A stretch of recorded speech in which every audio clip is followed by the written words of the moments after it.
Guys, आज मैं एक न्यू मानवा एक्सप्लेन करने वाली हूँ जिसका नाम है मैरी माई हस्बैंड। ये एक ऐसी लड़की के बारे में है जो कि रिबॉर्न होके आती है और अपनी दोस्त और हस्बैंड से अपना मौत का बदला लेती है। चलिए स्टोरी को स्टार्ट करते हैं। स्टोरी एक बंद कमरे से शुरू होती है। स्टोरी के पहले ही हम देखते हैं बहुत सारी दवाइयाँ पड़ी हुई थी। एक लड़की जो कि किसी को कॉल मिलाने की कोशिश कर रही थी। वो सोचती है पता नहीं क्यों वो मेरा कॉल क्यों नहीं उठा रहा है। वो उसे बहुत सारे मैसेज तक करती है। वो सोचती है मेरे पास गिने चुने कुछ दिन ही बाकी है, क्या मैं उससे मिन्नतें करूं कि मेरे साथ कुछ वक्त बिताए।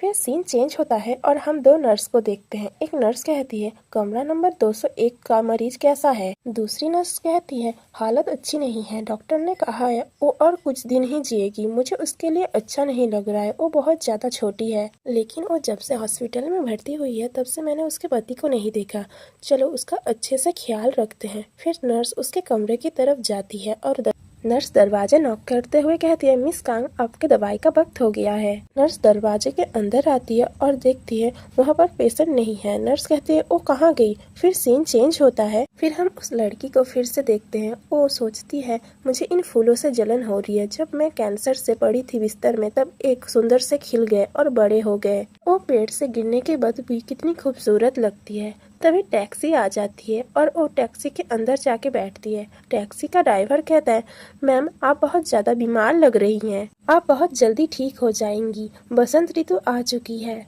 वो लड़की सोचती है उनके गले का वॉइस पूरी मेरे फादर के जैसे है। मुझे नहीं लगा था सोल में मुझे किसी ऐसे आदमी से मुलाकात होगी जो कि मेरे फादर की तरह हो। फिर वो अपने फादर के साथ बिताए हुए वक्त को याद करती है। जब उसके फादर कहते हैं जियोन चलो हमने घर बेच दिया है, अब हम सियोल में जाके रहने वाले हैं, और वो बहुत ज़्यादा खुश हो जाती है और अपने फादर को गले लगा लेती है। तभी टैक्सीदार ड्राइवर की आवाज़ आती है। वो कहता है खुश हो जाओ, आज का दिन ऐसा है जो कि किसी ने मांगा था, अपने जीवन की पहली दिन जो कि जीने का एक अलग ही दौर है। वैसे मैं बता दूं हमारी मेन लीड है और इसका नाम है जियोन।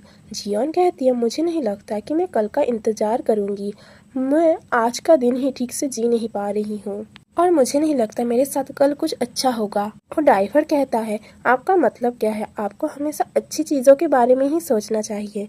तब तक उसका अपार्टमेंट आ चुका था। जियोन टैक्सी से उतरती है और ड्राइवर को पैसे देने लगती है। ड्राइवर कहता है आप इसे अपने पास ही रख लीजिए, आप बस ये सोचिए एक पिता ने उसकी बेटी को ही घर छोड़ा, और आप चिंता मत कीजिए, आप बहुत जल्द ठीक हो जाएंगी और अपने पैरों पे खड़ी होंगी और आप बहुत ज़्यादा पैसे भी कमाएंगी और आपको एक अच्छा लाइफ पार्टनर भी मिलेगा। आज मेरे टैक्सी चलाने का आखिरी दिन है, इसलिए आप मुझसे ये प्रॉमिस कीजिए कि अब आप अच्छे से अपनी ज़िंदगी जिएंगे और ये पैसे आप अपने पास ही रख लीजिए। जियोन कहती है ठीक है मैं वादा करती हूँ, और टैक्सी वहाँ से चला जाता है। और जियोन पैसे को घूरते हुए कहती है थैंक यू मेरी इस घटिया जिंदगी में एक खूबसूरत याद देने के लिए। फिर सीन चेंज होता है और वो अपने रूम के बाहर खड़ी थी। वो अपने रूम को देखते हुए सोचती है मुझे याद तक नहीं मैं घर आखिरी बार कब आई थी। फिर वो दरवाजा खोलती है और कमरे के अंदर आ जाती है। वो देखती है कमरे के बाहर 2 जोड़ी जूते पड़े थे, एक लाल हील्स भी थी, और वो किसी के बात करने की आवाज़ सुनती है।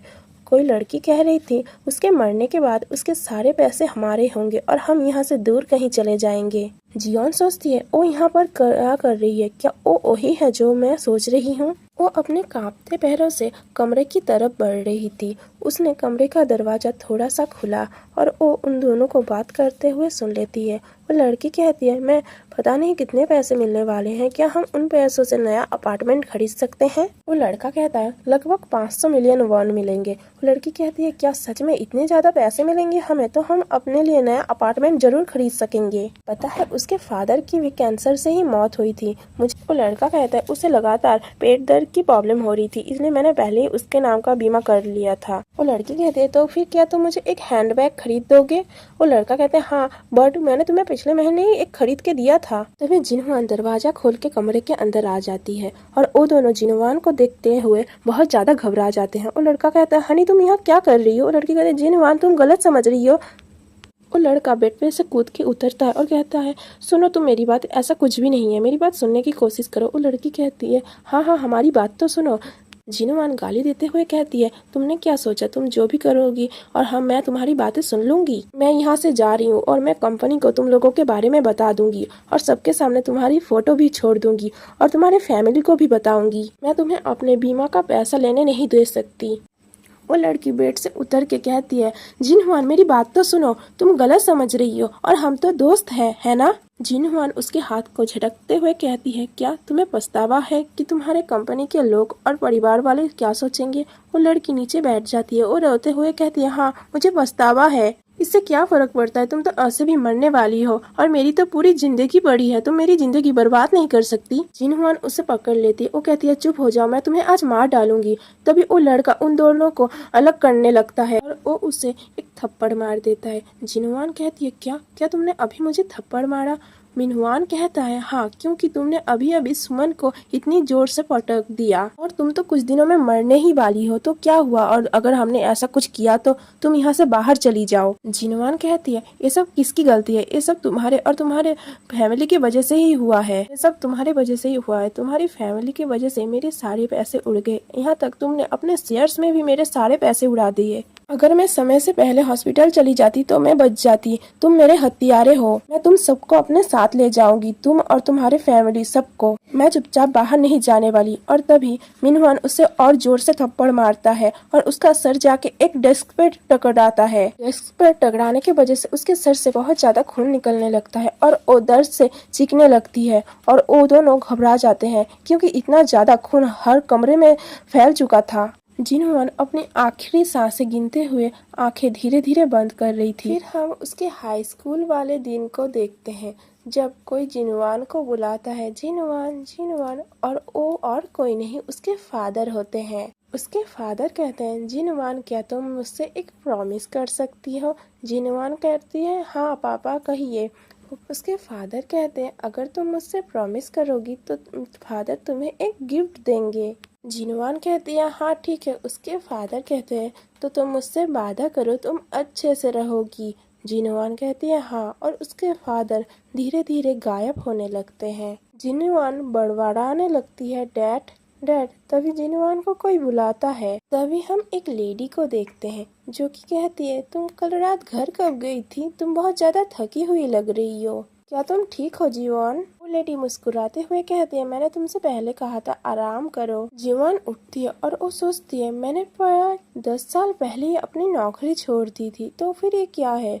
वो लेडी कहती है, एक गिलास पानी पी के अंदर आ जाओ। वो बेंच पे अपने हाथ को झटकते हुए सोचती है, मैं अब तक जिंदा कैसे हूँ।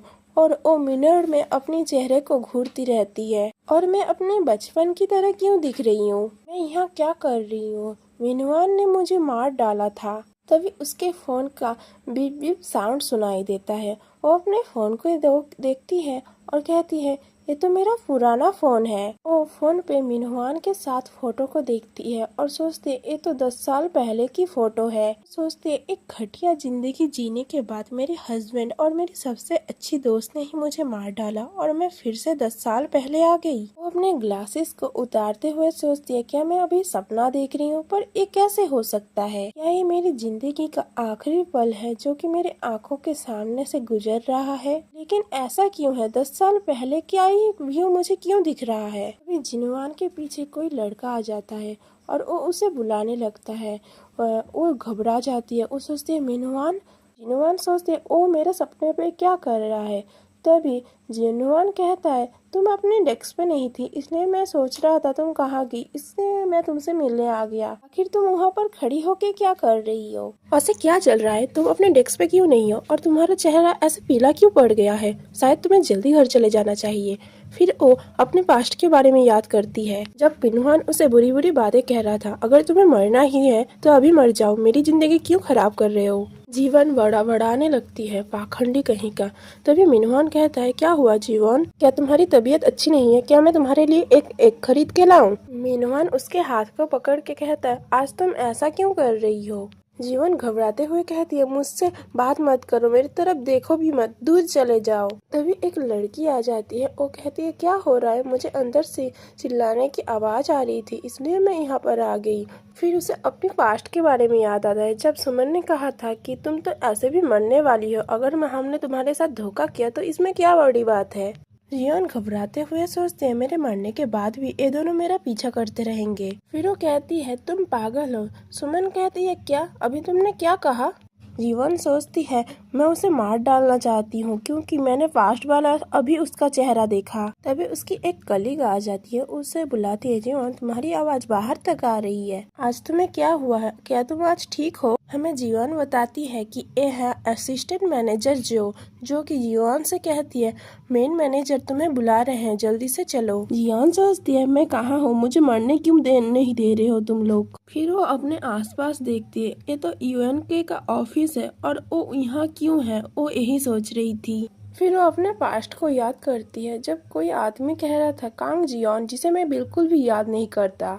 फिर वो दूसरी तरफ देखती है और सोचती है, ये तो जियोक है, मुझे वो याद है, एक लंबा आदमी जो कि वो हमेशा से एक ही तरह का कपड़े पहनता है और वो जरूरत पड़ने पे ही बात करता है। फिर हमें उस आदमी के बारे में बताया जाता है, यूएनके का future manager you J hook, जो कांजियोन से कहता है, ये एक काम करने की जगह है कांजियोन उसकी तरफ देखते हुए सोचते है, ये वही कंपनी है जिसमें मैंने 10 साल पहले काम किया था। फिर वो आदमी कहता है, प्लीज अपने व्यक्तिगत मामले को कंपनी से दूर रखिए। जियोन कहती है, ठीक है। फिर वो उसे एक फाइल देते हुए कहता है, मैंने इसको जांच कर लिया है, तुम इस पे काम शुरू कर सकती हो। जियोन देखती है, उसने उसे फाइल के साथ एक रुमाल भी दिया था। फिर से वो आदमी कहता है, अपनी भावनाओं पे कंट्रोल करो जियोन, तुम अपनी निजी परेशानियों से बाकी कंपनी के कलीग्स को भी परेशान कर रही हो। जियोन कहती है, ठीक है, मैं अब से ध्यान रखूंगी।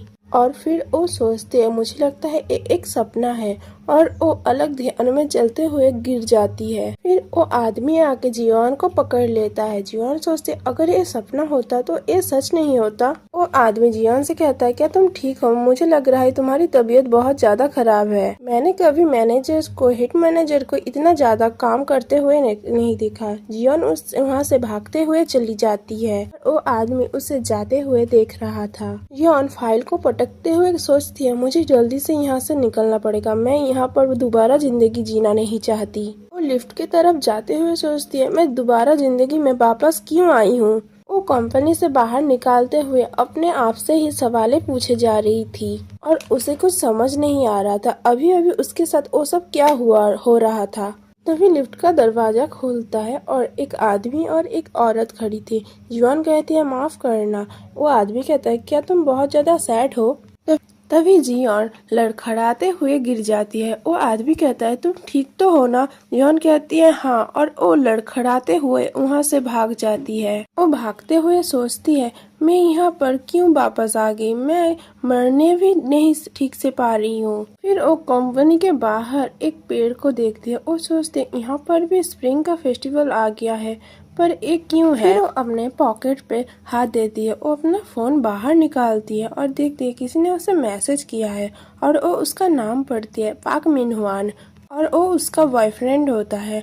और वो उसके फोन का मैसेज का जवाब ना देते हुए फोन को अचानक से बंद कर देती है। फिर वो बस की तरफ देखती है। वो सोचती है, मुझे अब कहाँ जाना चाहिए, आज शायद मेरी जिंदगी का आखिरी दिन है, इसलिए मुझे और एक दिन जीने का मौका मिल रहा है। फिर वो बस पे जाके बैठ जाती है। वो सोचती है, अगर मैं वापस भी आई हूँ तो 10 साल पहले ही क्यों, ये तो वही साल है जिस साल मैंने पाक मिन हुआन से शादी की थी। दूसरी तरफ पाक मिन हुआन उसे कॉल कर ही जा रहा था।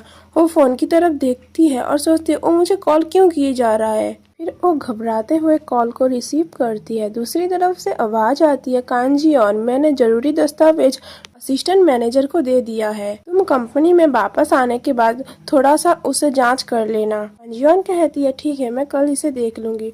फिर दूसरी तरफ से आवाज आती है, रुको कांजी यॉन, कल से हफ्ता का एंड हो रहा है।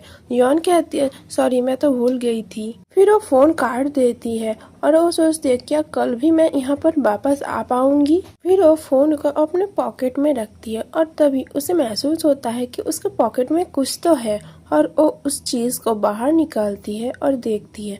वो शॉक हो जाती है क्योंकि वो वही 1 लाख युआन का नोट था और एक चॉकलेट। उस 1 लाख युआन पे एक दिल बना था और वो उस नोट को देखते हुए रोने लगती है और उस ड्राइवर के बारे में ही सोचती है। फिर वो रोते हुए सोचती है, ये कोई सपना नहीं है, ये मेरी फादर की तरफ से दिया हुआ मेरे लिए आखिरी तोहफा है। जियोन रोते हुए अपने आप से कहती है, पिताजी आपका शुक्रिया, मैं अच्छे से अब जिंदगी जीऊंगी, आपको दिया हुआ वादा मैं पूरा करूंगी। दूसरी तरफ हम पाक मिनवान को देखते हैं जो कि अपने फोन को देखते हुए सोचता है, पता नहीं क्या हो रहा है, वो मेरे कॉल को इग्नोर क्यों कर रही है। जियोन तो ऐसे नहीं थी, वो अपना बैग भी छोड़ के चली गई। तभी सुमन आ जाती है। वो पूछती है, मिस्टर पाक क्या अभी भी आप जियोन से बात नहीं कर पा रहे हैं। पाक मिनवान कहता है, हाँ मैं काम के बाद उससे जाके मिलूंगा, मुझे उसका बैग भी लौटाना पड़ेगा। सुमन कहती है, पता नहीं वो अचानक से ऐसा क्यों कर रही है। पाक मिनवान हंसते हुए कहता है, लगता है कोई बात है जो उसे परेशान कर रही है, चलो हम उसका फेवरेट फ्राइड चिकन खरीद के ले चलते हैं उसके लिए। सुमन कहती है, हाँ तो फिर वो बहुत ज्यादा खुश हो जाएगी। मिनवान कहता है, हाँ चलो बाद में हम साथ चलते हैं। फिर हम उस ब्लैक कोट वाले आदमी को देखते हैं जो कि कंपनी का बॉस था। वो कहता है, पाक मिनवान अपने काम पे ध्यान दो, तुम अभी भी वर्क प्लेस पे हो। पाक मिनवान और सुमन दोनों ही उससे माफी मांगते हैं, हमें माफ कर दीजिए, हम अभी काम पे ध्यान देते हैं। पाक मिनवान सोचता है, वो हमेशा मेरी तरफ ऐसे एंग्री सा ट्रीट क्यों करता है। दूसरी तरफ सुमन ने भी जिनवान को बहुत बार कॉल किया पर सुमन कॉल नहीं उठाया जिनवान ने। सुमन अपने फोन को घूरते हुए सोचती है, तुम मेरे मैसेजों को इग्नोर क्यों कर रही हो। सीन चेंज होता है। जिनवान अपने अपार्टमेंट के बाहर खड़ी थी। वो अपने डोर में पासवर्ड डालते हुए सोचती है, उस कमीने का बर्थ डेट है मेरा पासवर्ड, मुझे जल्द से जल्द ये बदल देना चाहिए। दरवाजा ओपन हो जाता है और वो सोचते हैं, मैं आज का डेट चुनूंगी पासवर्ड के लिए क्योंकि आज ही मेरा नया जन्म हुआ है। 10 साल बाद मैं अपने घर वापस आ गई हूँ। फिर जिनवान को अपने बेंच पे रखे हुए कुछ फोटो दिखते हैं। वो उस फोटो को देखते हुए सोचती है, मेरी सबसे अच्छी दोस्त, और एक डॉल भी उसके पास थी। उस डॉल के बारे में कुछ पुराने यादें भी हैं, जैसे कि सुमन ने कहा था, देखो ये तुम्हारे लिए लाई हूँ मैं, ये मुझे बहुत पसंद था इसलिए हमने सेम खरीदा है और ये तुम रख लो। अगर मैं सही से सोचूं, मैंने ये नहीं सोचा था कि मुझे जो भी पसंद आएगा और तुम्हें भी वही चीज पसंद आएगी, यहाँ तक मेरा हस्बैंड भी तुम्हें पसंद आ जाएगा। मुझे अपने अतीत के बातों को याद करने का बिल्कुल भी मन नहीं है। फिर अपनी वो डोर को खोलती है और अपनी बैंक पासबुक को बाहर निकालती है। वो पासबुक को देखते हुए सोचते हैं, मुझे और ज्यादा पैसे चाहिए। मेरे पिताजी के मौत के बाद मुझे 10 मिलियन वॉन मिले थे और मुझे इस अपार्टमेंट के बदले भी कुछ पैसे भी मिले थे, पर ये काफी नहीं है। मुझे अपने 20 मिलियन वॉन का लोन चुकाना है जिसे मैंने बैंक से लिया था। काश मुझे कुछ लॉटरी नंबर याद होते। मुझे पहले बचत शुरू करनी चाहिए और अपना कर्ज चुकाना चाहिए, लेकिन मुझे पैसे कहाँ से मिलेंगे। फिर वो मिनवान के बारे में सोचती है जो कि शेयर्स में बहुत ज्यादा इन्वेस्ट करता था और पैसे उड़ाता है। उसकी सारी शेयर्स की कीमत आसमान छू जाने वाली है, लेकिन फिर भी क्या करूँ, उसने मेरी सारी जमा पूंजी उड़ा दी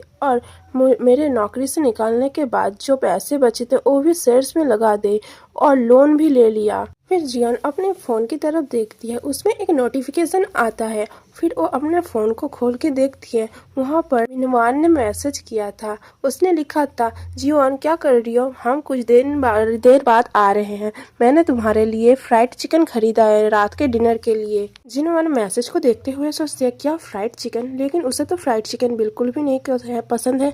वो हमेशा कहता था कि उसे फ्राइड चिकन से एलर्जी जैसा महसूस होता है। मुझे एक रहने के लिए नई जगह ढूंढनी चाहिए, पर मुझे पहले ये सब खत्म करना पड़ेगा। तभी जियोन उसे मैसेज करती है, मुझे तला हुआ चिकन नहीं चाहिए, चलो हमारे पास वाले क्लब में मिलते हैं। तभी हम मिनवान को देखते हैं, वो अपना फोन को देखते हुए चौंका हुआ था। वो सोचता है, मैंने ऐसा कभी करते हुए उसे नहीं देखा, पता नहीं उसके दिमाग में क्या चल रहा है। तभी किसी की आवाज आती है, उनके कंपनी का हेड यानी कि यूजी हुक ओ मिनहुआन से कहता है, मिनहुआन अपने फ़ोन में ही घुसे रहो, तुम्हें आज ही ये लिस्ट जमा करनी है, क्या तुम्हें ये याद है? मिनहुआन कहता है, हाँ सर मैं आज ही जमा कर दूंगा। वह मन में सोचता है, ये फिर से मेरे ऊपर गुस्सा हो गया, ये मुझे हमेशा से ही ऐसा परेशान क्यों करता रहता है। फिर मिनहुआन फाइल लेके उसके पास जाता है और कहता है, मैंने यहाँ पर लिस्ट तैयार कर दिया और मैंने आपको ईमेल भी भेज दिया है सर। यूजी हुक कहता है, क्या तुमने सचमुच सभी कर्मचारियों का जांच कर लिया है? क्या तुम श्योर हो कि तुमने ठीक से जांच की है? मुझे लग रहा था मुझे 10 मिलने चाहिए, पर यहाँ पर तो सिर्फ 9 पेपर ही है।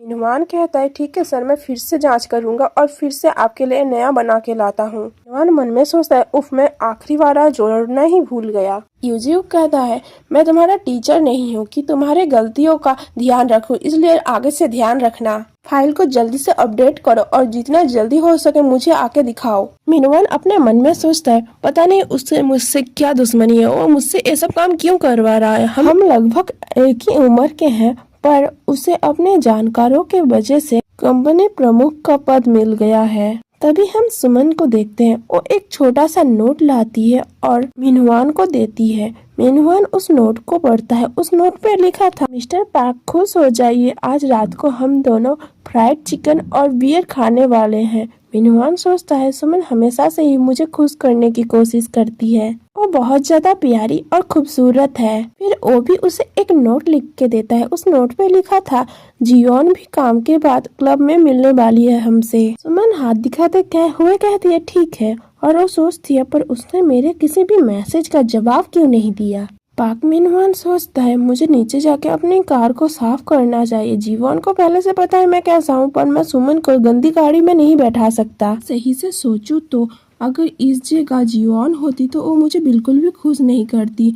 उससे बहुत ज्यादा अच्छा सुमन है, जीवोन तो बिल्कुल बेकार है। दूसरी तरफ जियोन अपने अलमारी में कपड़े देख रही थी। वो अपने कपड़ों को देखते हुए सोचती है, मेरे अलमारी में सब कुछ कितना बेकार है।